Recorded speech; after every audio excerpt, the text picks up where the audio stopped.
Hello there, my name is Claire McCarthy and I'm a consultant nurse in emergency care for the minor injury unit and the emergency department in the Grange University Hospital. We're here in the minor injury unit today, and in this unit we see a vast array of minor injuries. However, there are illnesses and injuries that we are unable to manage here.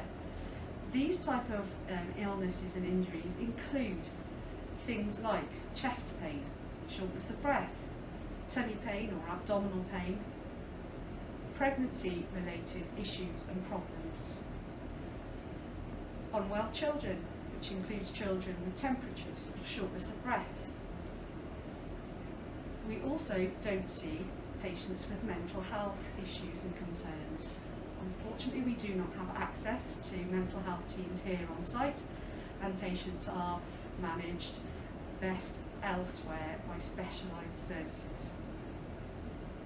If you are unsure about where to go with an illness or injury, then 111 will be able to provide you with urgent medical advice.